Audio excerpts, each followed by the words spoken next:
Greater Noida में बसे एक छोटे से गांव सुनपुरा में सन 2016 से संचालित है संस्थानम अभय दानम, एक ऐसी संस्था जिसमें मूक प्राणी एवं असहाय पशु पक्षियों के पालन पोषण से लेकर चिकित्सा तक की उत्तम व्यवस्था की जाती है। संस्था में उपस्थित चिकित्सक एवं अन्य सदस्य दिल्ली एनसीआर एवं अनेक क्षेत्रों से 24 घंटे असहाय पशु पक्षियों का रेस्क्यू कर जीवन दान देने का नेक कार्य कर रहे हैं।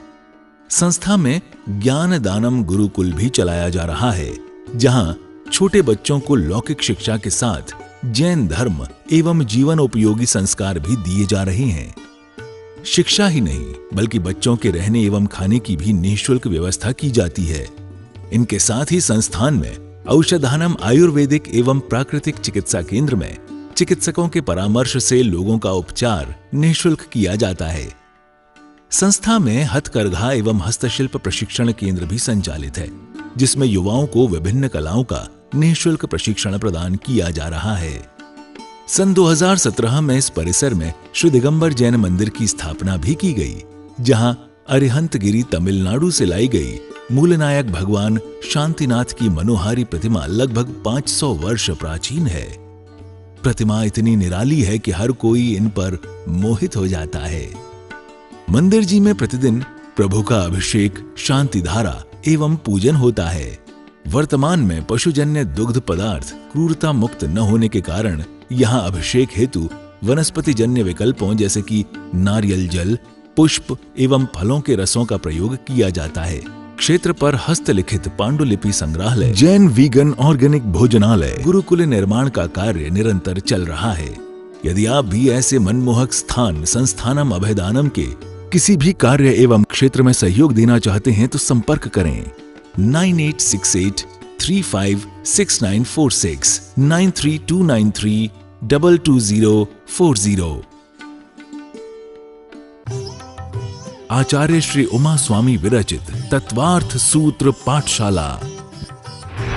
मंगल आशीर्वाद परम पूज्य आचार्य श्री 108 श्रुत सागर जी महाराज, परम पूज्य आचार्य श्री 108 प्रमुख सागर जी महाराज। प्रेरणा स्रोत परम पूज्य मुनि श्री 108 प्रणम्य सागर जी महाराज एवं परम पूज्य पाठशाला प्रणेता मुनि श्री 108 हनुमान सागर जी महाराज। नमन करता स्वर्गीय श्री उमाशंकर जैन गाजियाबाद वाले।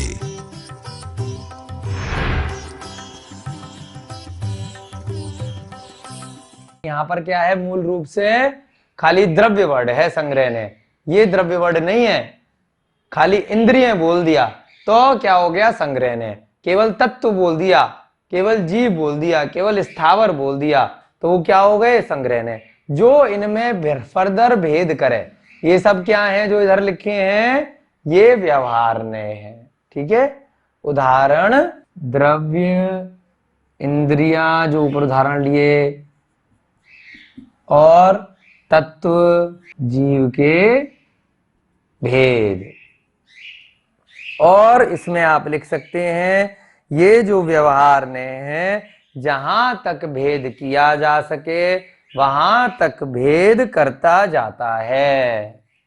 व्यवहार ने जहां तक भेद वहां तक भेद करता जाता है। जहां तक आपके ज्ञान में वो आ सकता है, यानी कि ये बताया कि एक भेद हुआ इसके ये और ये, फिर संसारी के भेद फर्दर हुए ये 4, फिर देव के भेद फिर फर्दर हुए, फिर उनमें भी फर्दर आगे आगे भेद करता जाएगा। तो जो मूल शब्द है वो ऊपर वाला वो संग्रह ने बन जाएगा, और नीचे जब भेद कर दिए तो क्या बन जाएंगे, व्यवहार ने।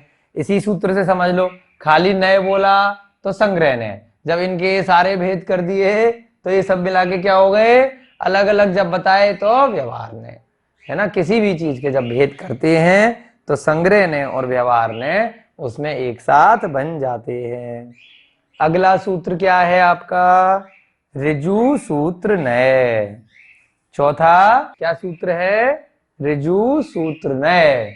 कहाँ लिखें इसको, ऋजु सूत्र ने वर्तमान की पर्याय को बताता है। ऋजु सूत्र ने माने जो वर्तमान की पर्याय को बताए। ऋजु सूत्र ने, ऋजु सूत्र अर्थात जो वर्तमान की पर्याय को बताए। यानी कि मनुष्य में भी पहले वो छोटा बच्चा होगा, फिर वो पढ़ने जाएगा, थोड़ा सा युवा होगा, फिर उसके बाद वो वृद्ध होगा।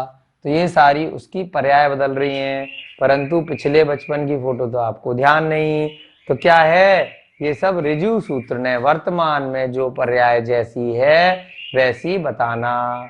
और सूक्ष्म रूप से जब इसे देखेंगे तो प्रति समय, समय यानी कि सेकंड जो आजकल बोलते हैं, उसका भी असंख्यातवां हिस्सा। जब आप रेस वगैरह करते हैं या कोई बहुत तेजी से गणना करते हैं तो आजकल मशीन है कि सेकंड का भी बहुत छोटा छोटा हिस्से में वो रेस में आगे पीछे लोग माने जाते हैं।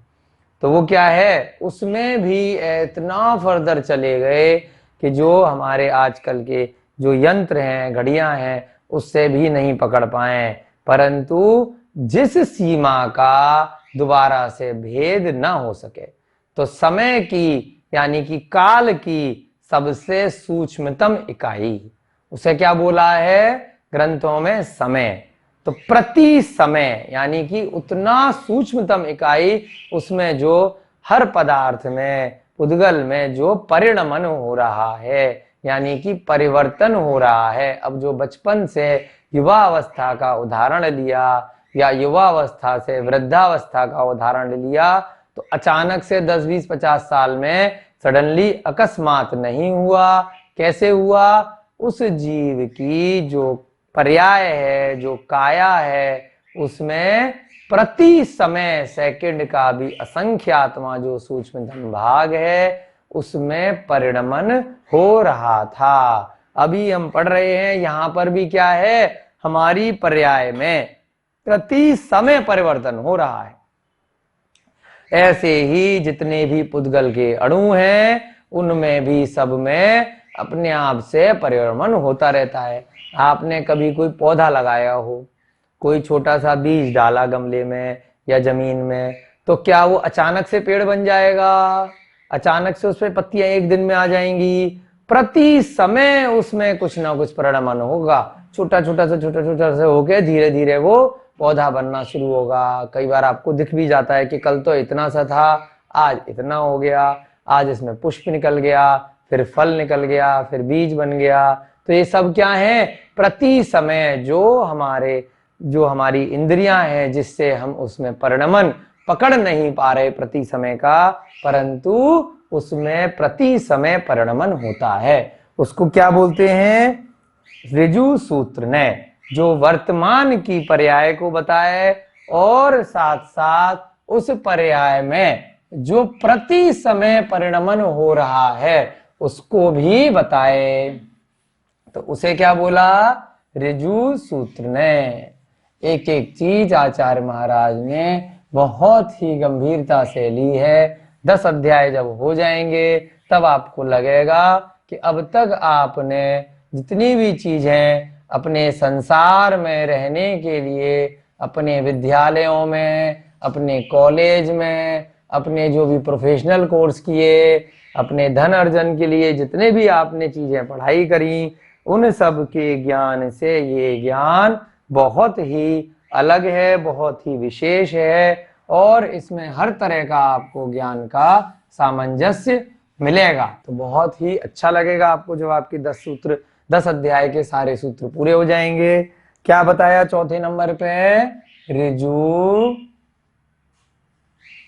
सूत्र ने, यानी कि जो वर्तमान की पर्याय को ग्रहण करे, जो नए वर्तमान की पर्याय को ग्रहण करे। अब इसके भी फिर से 2 भेद हो सकते हैं। कौन कौन सी, स्थूल पर्याय और दूसरी कौन सी है, सूक्ष्म पर्याय। स्थूल माने जो मोटा मोटा वर्तमान में दिख रहा है उसको बता रहा है, तो क्या हो गया, स्थूल यानी कि ब्रॉडर। और सूक्ष्म यानी कि उस पर्याय में भी वर्तमान में प्रति समय जो परिवर्तन हो रहा है। अब जो पर्याय थी 1 सेकंड बाद वो पर्याय बदल गई। इतना सूक्ष्म रूप से देखे। स्थूल माने जो पर्याय वर्तमान में दिख रही है। किसी भी जीव की जो पुद्गल शरीर है उसकी भी हो सकती है, किसी भी वस्तु की हो सकती है, जो पर्याय वर्तमान में दिख रही है। सूक्ष्म माने जो प्रति समय उस पर्याय में परिणमन यानी कि परिवर्तन हो रहा है, होता है, जो उस पर्याय में प्रति समय। अभी प्रति समय का मतलब काल की सूक्ष्मतम इकाई, जिसमें दोबारा से भेद फिर नहीं किया जा सकता। जो उस पर्याय में प्रति समय परिणमन हो रहा है या होता है, तो उसको भी डीपली जाके बताएगा। तो उसे क्या बोलेंगे? सूक्ष्म पर्याय। दोनों हैं वर्तमान की ही पर्याय, उन दोनों को मिला के क्या बोला? ऋजु सूत्र नय। उसके बाद अगला नय क्या है? 5वां शब्द नय। शब्द नय का हमने कल आपको बताया था उदाहरण लेके, पर्यायवाची शब्दों का एक ही अर्थ लेना, है ना। जैसे मति ज्ञान के भेद बताए थे, चिंता, अवनिबोध, है ना। आपने कौन सा सूत्र पढ़ा था मति ज्ञान का? सूत्र नंबर 13।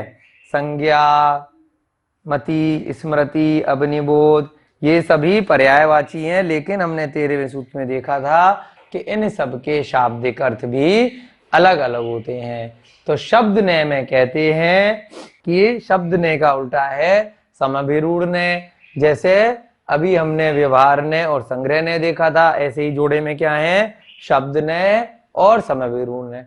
यानी कि जो पर्यायवाची शब्दों को एक ही अर्थ में ले, वो क्या है? शब्द नय।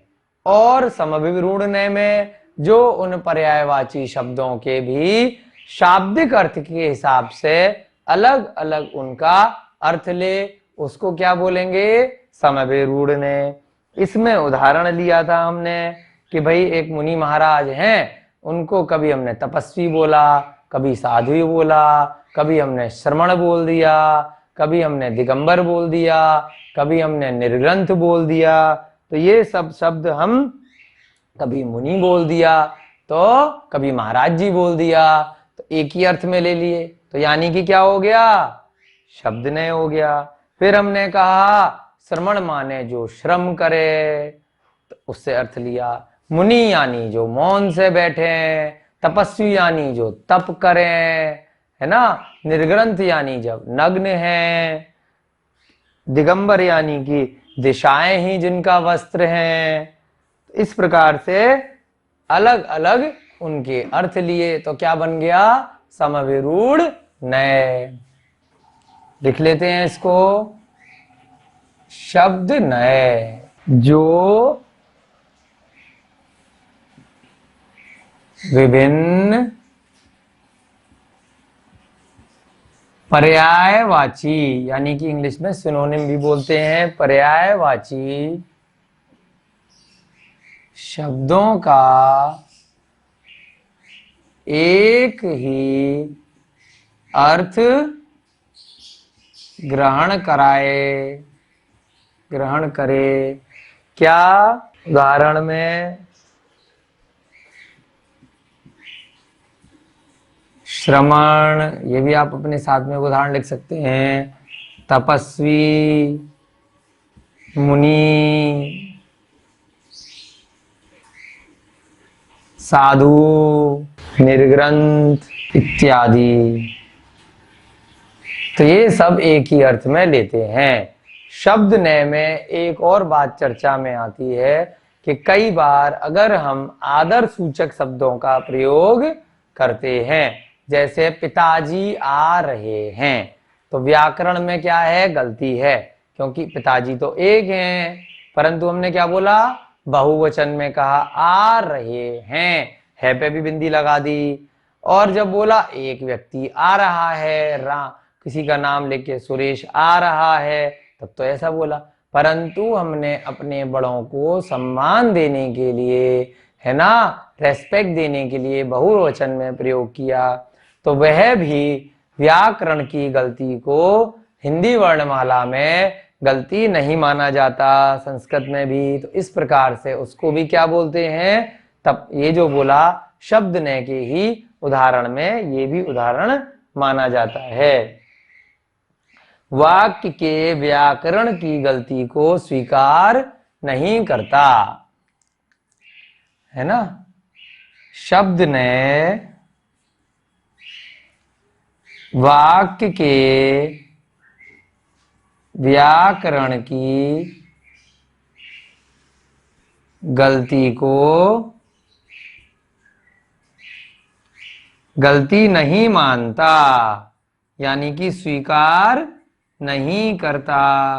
अब ये नहीं कह सकते कि पिताजी आ रहे हैं तो ये गलत हो गया, नहीं हुआ, क्योंकि हमने आदर सूचक शब्दों में इसका उदाहरण ले सकते हैं।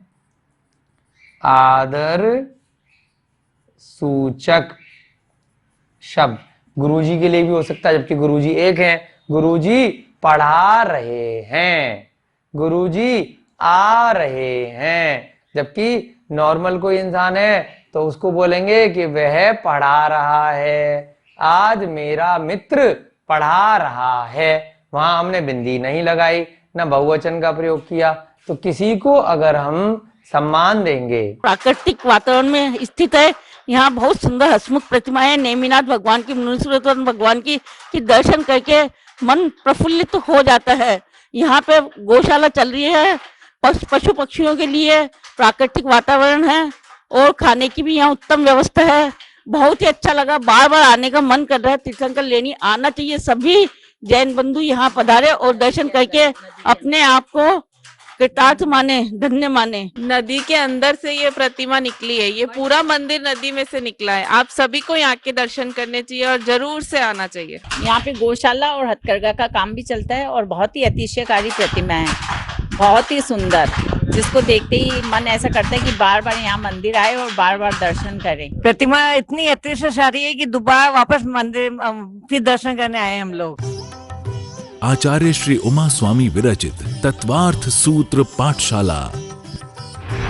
मंगल आशीर्वाद परम पूज्य आचार्य श्री 108 श्रुत सागर जी महाराज, परम पूज्य आचार्य श्री 108 प्रमुख सागर जी महाराज। प्रेरणा स्रोत परम पूज्य मुनि श्री 108 प्रणम्य सागर जी महाराज एवं परम पूज्य पाठशाला प्रणेता मुनि श्री 108 हनुमान सागर जी महाराज। नमन करता स्वर्गीय श्री उमाशंकर जैन गाजियाबाद वाले। प्रायोजक ज्ञान दानम गुरुकुल।